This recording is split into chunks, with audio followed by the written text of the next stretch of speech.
लेकिन हमारे एक श्याम बाबा का मंदिर है जहाँ पर लिखा है हारे का सहारा। सामने से ट्रक डिवाइडर कूद कर आता है और वो मुझे घसीटता हुआ ले जाता है। जब कोई नहीं आता तो मेरे श्याम आते हैं। उस भजन ने मेरे जीवन को पलट कर रख दिया। बाबा को क्या प्रसाद चढ़ता है, निशान यात्रा होती है, उसके क्या नियम रहते हैं, तो ये फागुन मेला इसकी क्या मान्यता है?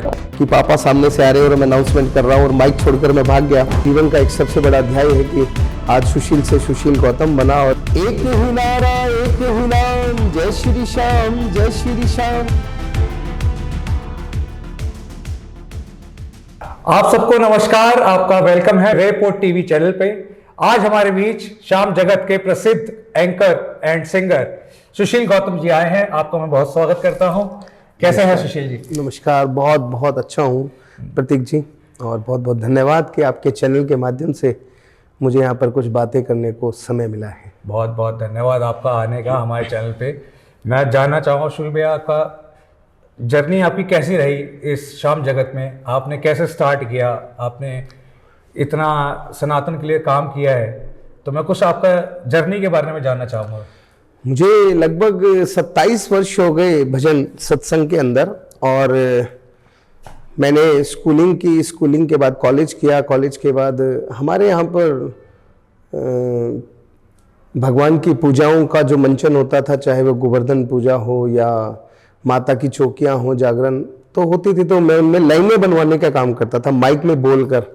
और रामलीलाओं का मंचन होता था तो वहाँ पर जो दान आते थे तो उनका माइक में बोलना पड़ता था। तो वो बोलना मेरे जीवन का एक सबसे पहला अध्याय था। और उसके बाद फिर मुझे एक प्रेमी मिला और वो कीर्तनों के अंदर इत्र छिड़कता था। तो उसने मुझे कहा कि भैया आप अपनी अखबार में एक ऐड लगाओ ताकि आपको और कीर्तन मिले। तो मेरा रुझान उस तरफ हुआ और फिर उस रुझान ने मुझे यहाँ तक लाकर खड़ा कर दिया। ऐड लगवाई, पैसे नहीं मिलते थे लेकिन प्रतीक चिन्ह मिलता था, प्रसाद मिलता था। उस प्रसाद से मैं जब वो मिलता तो बड़ी खुशी होती थी। और आज मेरे जीवन का एक सबसे बड़ा अध्याय है कि आज सुशील से सुशील गौतम बना और पूरे हिंदुस्तान और पूरे विश्व में प्रभु के नाम का डंका बजा रहा हूँ। ये मेरे लिए बहुत बड़ी बात है। जानना चाहूँगा कि आपको किससे मोटिवेशन मिले कि आप इस लाइन में आए? और अब पहले आप मन संचालक कर रहे थे, आप सारे सिंगरों को आप मैनेज कर रहे थे, अब आप गाना भी गाना शुरू कर दिया है और आपका फेमस भजन भी है। तो मैं चाहूँगा कि आप मन संचालक से सिंगर तक कैसे आपका सफ़र रहा? मुझे बहुत अच्छी तरह याद है कि जब मैं मंच का संचालन करता हूँ, और आज भी करता हूँ, कोई बड़े बात नहीं, और आज भी मैं गाता भी हूँ, तो मंच संचालक से सिंगर तक का सफ़र बहुत स्ट्रगलपूर्ण रहा। मैंने जब कोई कलाकार नहीं आता था तो मुझे बोलना पड़ता था बहुत देर तक। तो मुझे किसी ने कहा कि आप भजन गाइए, तो भजन गाना नहीं आता था।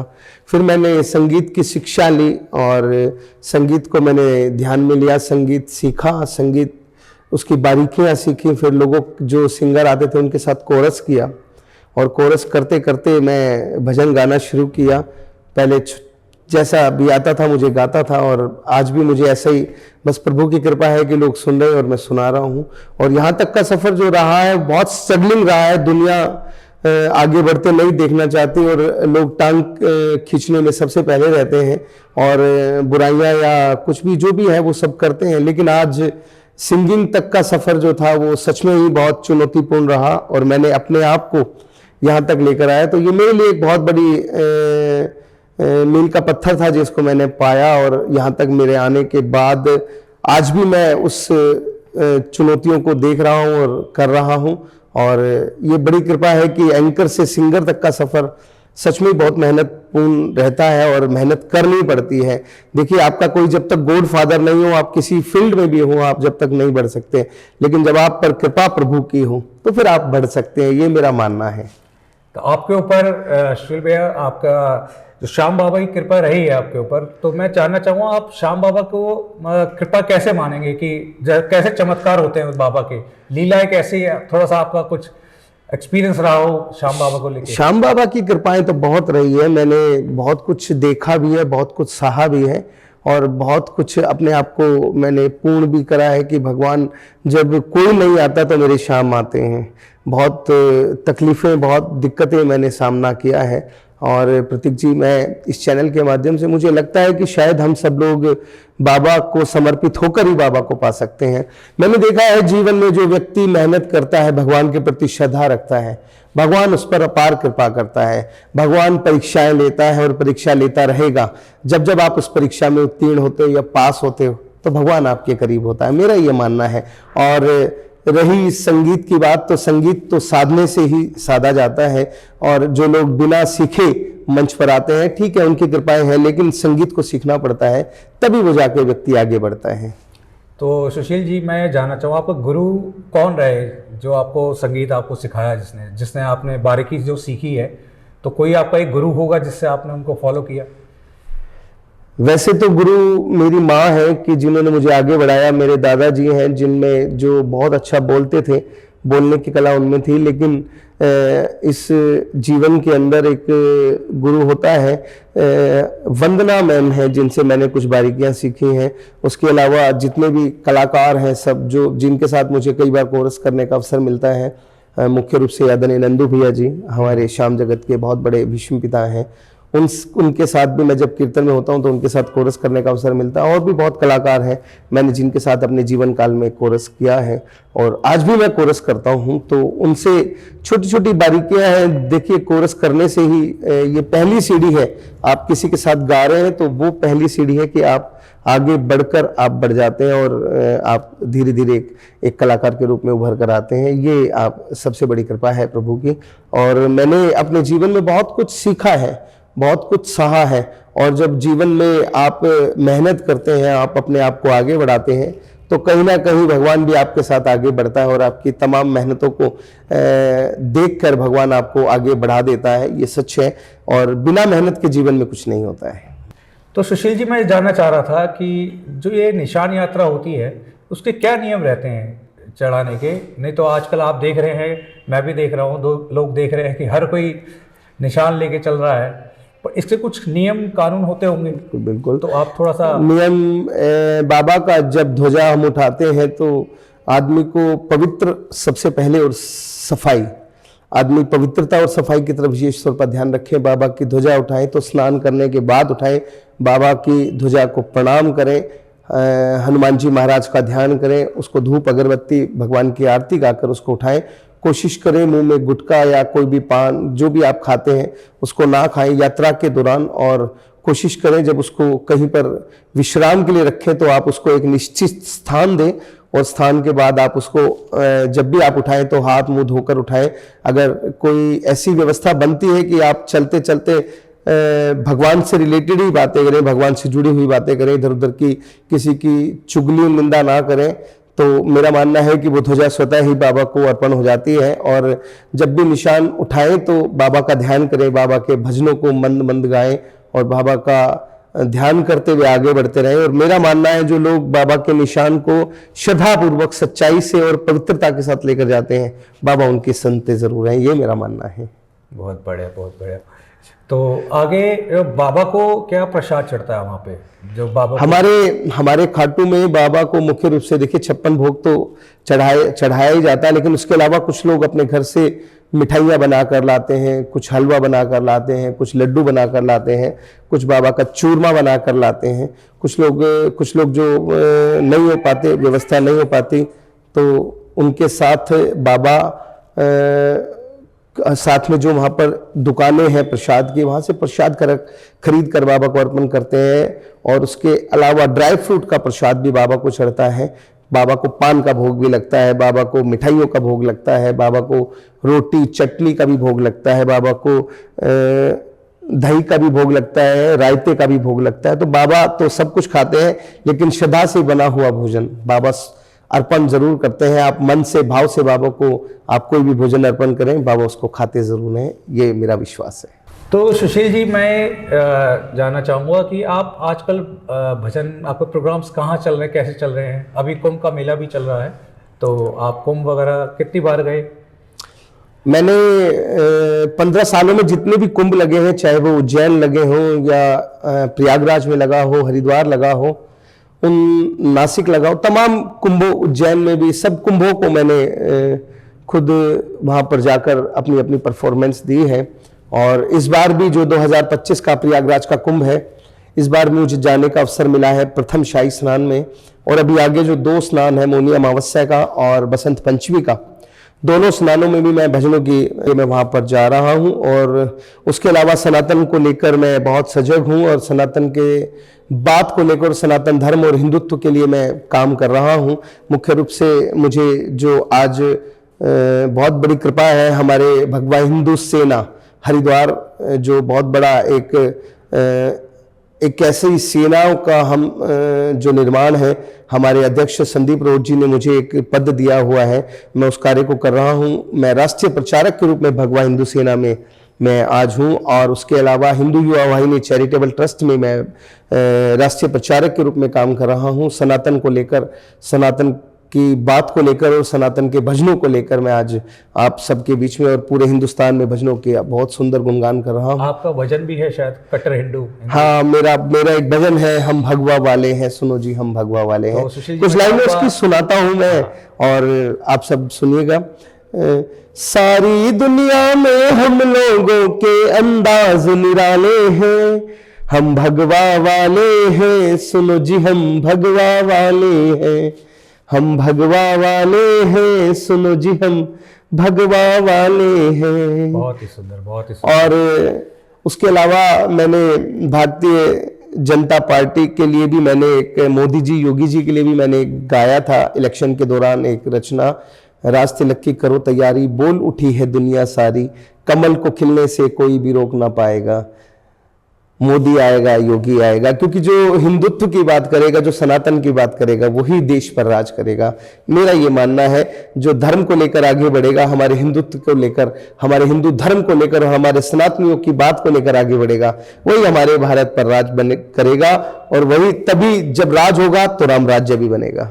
बहुत ही। उसके अलावा मैंने अपने जीवन काल में भगवान श्री रामचंद्र के जब अयोध्या में राम मंदिर का जब पहली ईंट रखी गई, तब भी मैंने उसके लिए रचना गाई। और जब मंदिर का उद्घाटन हुआ तो मंदिर को एक शिलान्यास के रूप में जब हमारे देश को जब राम मंदिर मिला, तो भी मैंने रचनाएं गाई। तो बहुत रचनाएं मैंने सनातन को लेकर गाई हैं, और ये बहुत बड़ी कृपा है कि मुझे मेरे परिवार ने और मेरे श्याम परिवार ने मुझे यहाँ तक पहुँचाने में बहुत मेहनत की है। और तमाम जितने भी बाबा के प्रेमी, बाबा के भक्त, हमारे सनातन धर्म के लोग हैं, उन सब का मैं हृदय से बहुत बहुत वंदन करता हूँ कि मैंने जो भी कुछ गाया, जितना भी गाया और जितना भी मैंने बोला, आप सब लोग उसको सुनते हैं, आप सब लोग प्यार देते हैं। ये आप सब लोगों का प्यार ही है जो मैं यहाँ तक पहुँचा हूँ। आपके खास मित्र भी हैं कन्हैया भाई, उन्होंने भी एक हिंदुओं का वो किया हुआ है कि सब उनसे जुड़े हुए हैं, तो आपकी और उनकी कैसी बनती है? मेरी और कन्हैया, ये समझ लीजिए कि एक सुदामा और भगवान श्री कृष्ण की दोस्ती है। अच्छा। और मुझे बहुत बहुत प्यार करते हैं मेरे कन्हैया भाई, और मैं भी उनसे बहुत मोहब्बत करता हूँ। दुनिया उनके बहुत खिलाफ रहती है, और लेकिन मैं उनके बहुत बहुत करीब हूँ।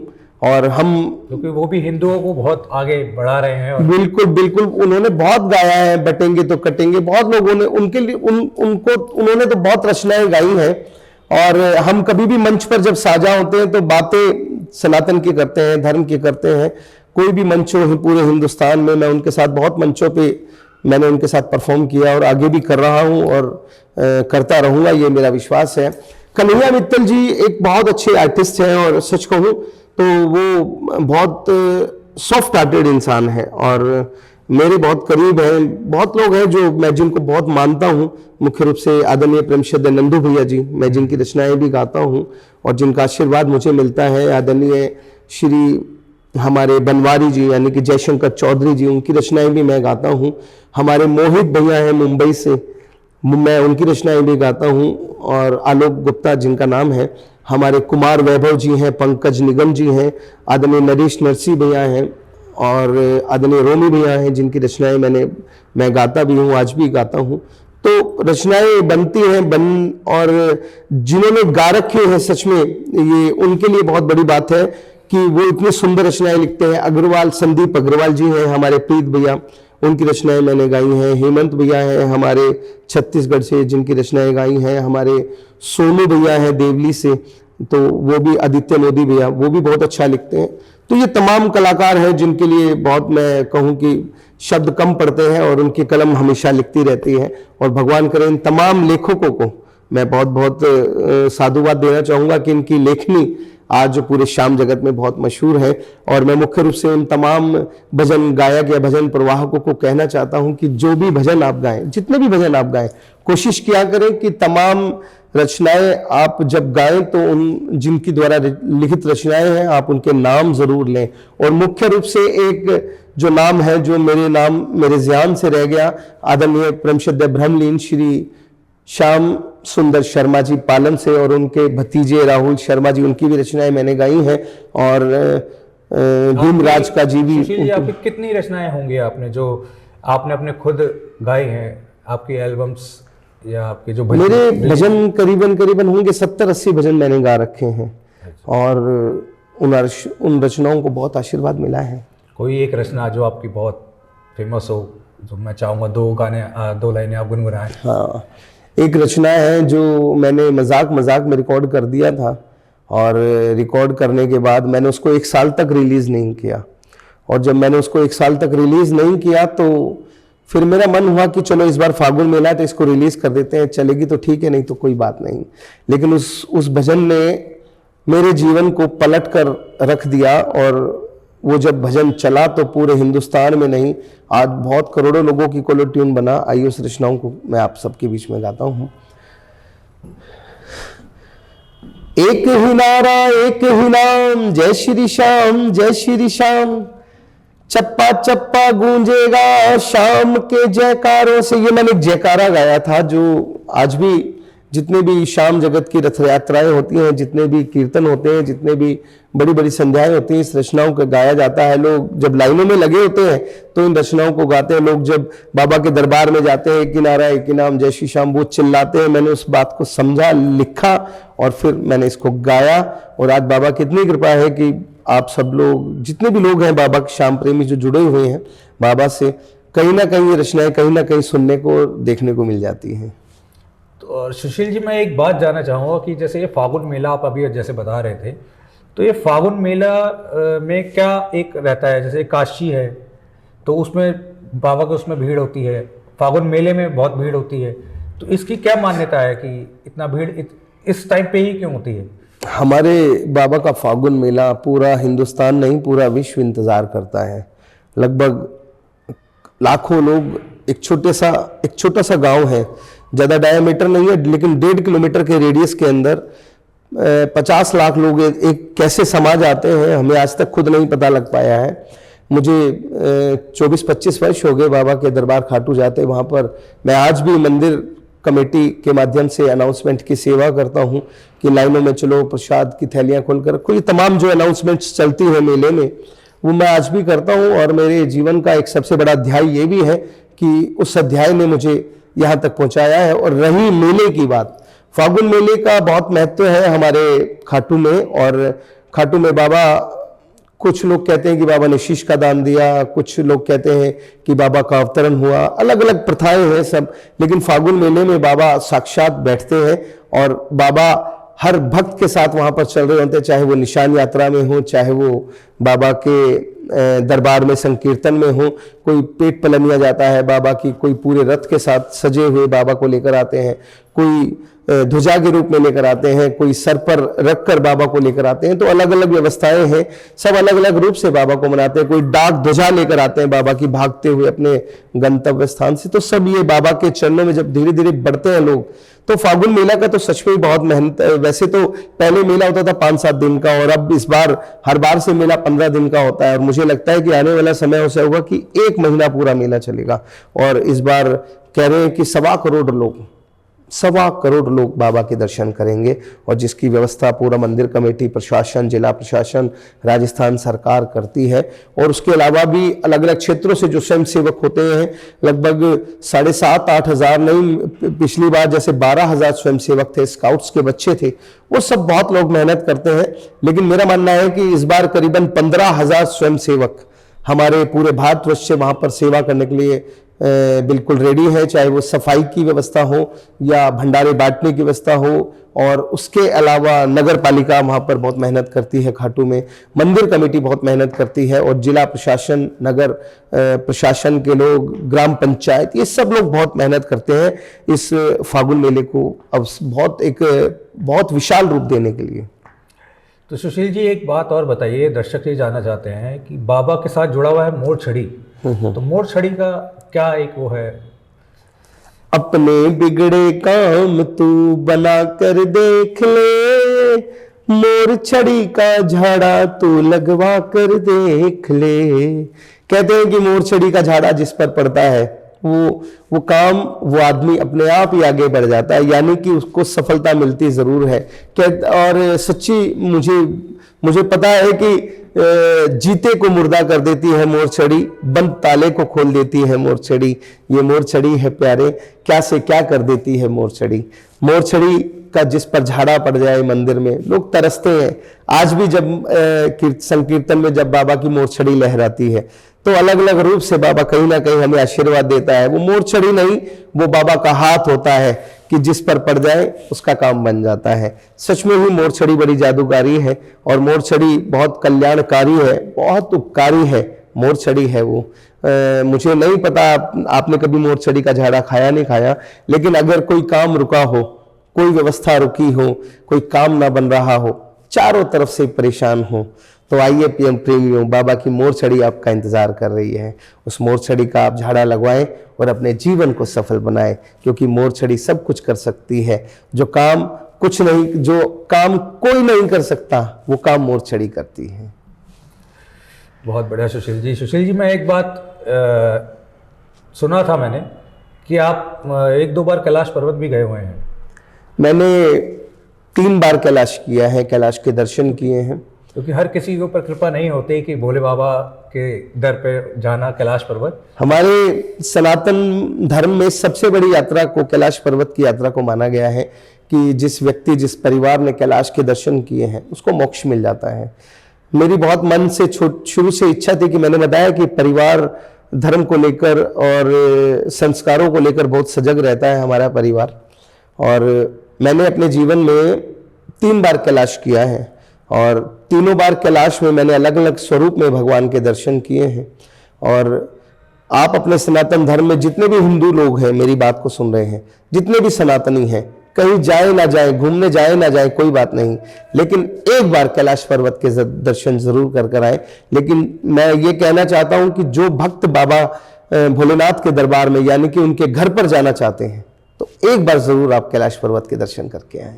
वैसे हमारे भारत सरकार और चाइना के संबंध ठीक नहीं है। 7 साल से यात्रा बंद है, और अभी कोरोना काल गया, उस दौरान भी बहुत इस विषय में, जब भारत चीन का झगड़ा रहा, बॉर्डर पर बहुत दिक्कतें हुई, तो कैलाश पर्वत को और देशों के लिए खुला हुआ है, पूरे वर्ल्ड के लिए खुला है, सिर्फ भारत देश और भारतीयों के लिए मना है। ये बात कितनी शर्मनाक है कि हम भारतीयों के लिए कैलाश पर्वत के दर्शन खुले नहीं हैं। सोचकर देखिए, हम हवाई जहाज में जाकर दूर से दर्शन करते हैं, बड़ी बड़ी ट्रैवल्स कंपनियां बाहर से दर्शन कराती हैं कि ये कैलाश पर्वत आप दर्शन कर लीजिए। मैं भारत सरकार को भी कहना चाहता हूं कि कृपया कर हमारे सनातनों के लिए इस यात्रा को खोल दीजिए। हमारा सनातन तड़प रहा है अपने भगवान भोलेनाथ के दर पर जाने के लिए, हमारा हिंदुत्व तड़प रहा है, और हर हिंदू तड़प रहा है। उस 7 साल हो गए अब हम कैलाश पर्वत पर नहीं जा पा रहे। हर बार मन होता था, हम व्यवस्था रखते थे कि कैलाश पर्वत पर जाना, इस साल खुलेगा। तो मैं भारत सरकार से, मुख्य रूप से प्रधानमंत्री जी से कहना चाहता हूं कि आप कैसे भी कर उस यात्रा को प्रारंभ कीजिए, ताकि हमारी सनातन को एक नई पहचान फिर दोबारा से मिल सके और हम भोलेनाथ के दर्शन कर सकें। बहुत ही सुंदर, और हम भी यही चाहेंगे कि ये दर्शन खुले तो हम सब जाएं, क्योंकि ये यात्रा बहुत कठिन होती है। हमारे दर्शकों को आप क्या एक मैसेज देना चाहेंगे कि श्याम बाबा के लिए, या इस दुनिया में कि एक अच्छे से लाइफ जीने के लिए, बाबा के लिए प्रेरित होने के लिए, तो आप क्या मैसेज देना चाहेंगे? देखिए, दुनिया में कितने मंदिर हैं, लेकिन हमारे एक श्याम बाबा का मंदिर है जहां पर लिखा है हारे का सहारा। कहते हैं कि जो भी हार कर उसके दरबार में जाता है, मेरा बाबा उसके काम बनाता है। कितने ही मंदिर है, सब पर कोई जय माता दी कहीं लिखा है, जय श्री बालाजी, जय श्री राम, लेकिन एकमात्र मंदिर ऐसा है जिसकी दीवारों पर लिखा है हारे का सहारा बाबा श्याम हमारा। मैं आप सब बाबा के भक्तों से, हमारे जितने भी भक्त, जितने भी व्यूअर्स इसको देख रहे हैं, अगर आपका कोई काम कहीं नहीं बन रहा, जब आप हर जगह से हार जाओ, जब आप चारों तरफ से परेशान हो, तो मेरे श्याम बाबा के दरबार में आइएगा। 125 रुपया और एक नारियल की दरखास्त बाबा को लगाइए, आपके काम बनते नजर आएंगे। आपको बाबा भी मिलेंगे, बाबा के भक्त भी मिलेंगे और श्याम परिवार भी मिलेगा। फिर कहता हूँ, श्याम बाबा हारे का सहारा है, वो सबको अपने गले लगाता है। भाव से भजिए, बाबा मिलेंगे। भाव के भूखे भगवान ये वेद बताते हैं, और जब भक्त बुलाए प्रेम से प्रभु दौड़े आते हैं। तो सुशील जी, मैंने सुना है कि आपके घर वाले थोड़े खफा रहते थे कि आप भजन लाइन में ना जाएं, काम में ज़्यादा ध्यान दें, तो ऐसी क्या स्थिति थी कि जो आपके घर वाले आपको मना करते थे? घर वाले नहीं, हमारा परिवार बहुत मध्यम वर्गीय परिवार है। मेहनत कर कर हमारे पिताश्री आज भी बहुत काम करते हैं, पितामह हमारे, और हमारा फोटोग्राफी का काम था। तो फोटोग्राफी के काम से पापा ने हम सबको पाला बढ़ाया। भाई हैं, छोटा बहन है, सबकी शादियां की। तो हमेशा रहता था कि मैं काम की तरफ ध्यान दूं। उनको लगता था, मैं पहले निःशुल्क करता था, कोई पैसा नहीं लेता था, कोई चार्ज नहीं था मेरा। फिर पापा वो हमेशा खफा रहते थे कि भाई कीर्तन, हमेशा कीर्तन ही कीर्तन करता है, कुछ पैसे लाता नहीं। तो पापा बहुत बार, कई बार मुझे स्टेज पर जाने से भी रोका, कई बार स्टेज से, एक बार स्टेज से मारते हुए मिलाए। बहुत बहुत सुंदर वाक्य रहा है कि पापा सामने से आ रहे हैं और मैं अनाउंसमेंट कर रहा हूँ और माइक छोड़कर मैं भाग गया। तो ये भी रहा है एक जीवन काल का। और सच में वो बहुत बार पिटा भी मैं, घर से, पापा से भी पिटा, और वो पिटाई ने मुझे सुशील से सुशील गौतम बनाया और श्याम जगत को एक ऐसा बाबा का प्रेमी मिला कि जिसने पूरे हिंदुस्तान में बाबा के नाम का डंका बजाया। बहुत देश मैंने किए, मुख्य रूप से बाहर, आउट ऑफ इंडिया मैंने 14-15 साल पहले मैं करके आ गया। अब बाबा की कृपा से सब लोग जा रहे हैं, तो बहुत अच्छा लगता है। और कि बाबा के भजनों को हम देश विदेश में बढ़ा रहे हैं, ये बहुत बड़ी कृपा है हम पर, अब घर वाले हमारे गर्व परिवार। करते होंगे?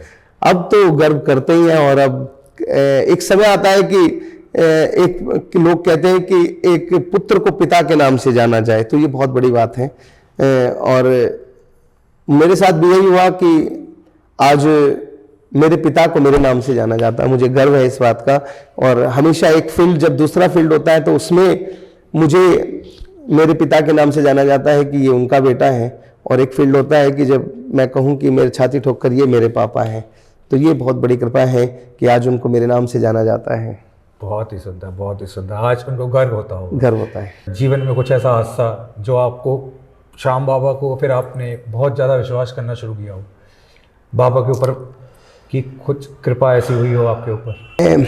मुझे याद है 4 अप्रैल का दिन था वो, और मैं दिल्ली के महिपालपुर में संकीर्तन करने गया था। और जब मैं प्रोग्राम करके वापसी आया तो मैं बाइक पर था, और बाइक पे रोड पर खड़ा हुआ रेडिसन होटल के बाहर, और सामने से ट्रक डिवाइडर कूद कर आता है और वो मुझे घसीटता हुआ ले जाता है। तो बाबा की जो प्रतिमा थी वो मेरे यहाँ पर मैंने आगे रखी हुई थी ठंड से बचने के लिए।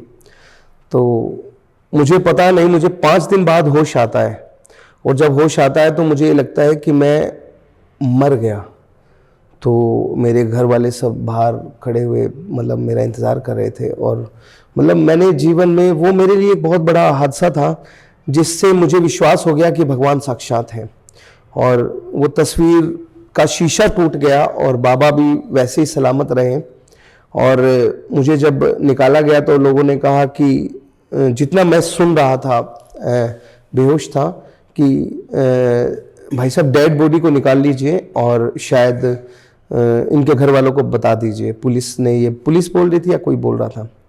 तो वो जो जीवन का काल था, और फिर उस दौरान मेरे प्रोग्राम चल रहे थे, नवरात्रों के दिन थे, तो ये करीबन हो गए 15 वर्ष पहले की बात है। और मेरे जीवन का एक सबसे बड़ा, एक ऐसा समय था जो मैंने बहुत बुरे वक्त में गुजारा, और मेरा बाबा के प्रति और विश्वास बढ़ा कि बाबा ने मुझे बचाया, मेरा नया जीवन दान दिया।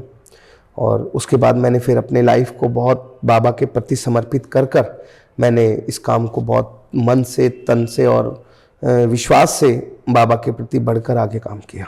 तो बहुत ही सुंदर आपने एक मैसेज दिया है। तो सुशील जी, आपका बहुत बहुत धन्यवाद हमारे चैनल पे आने के लिए। मैं चाहूँगा आप फिर आएँ, दोबारा आएँ। ज़रूर ज़रूर ज़रूर। और मैं जितने भी भक्त हैं उन सबको बहुत बहुत धन्यवाद कहना चाहता हूँ कि इस चैनल के माध्यम से मैंने देश नहीं विदेश की धरती पर भी ये बात सब तक पहुँचेगी, और पहुँचकर आप सब जुड़ेंगे, और जुड़ने के साथ साथ हर एक का सहारा भी बनेंगे, हर एक का सहारा बनेंगे। तो बस इसी के साथ मैं अपनी वाणी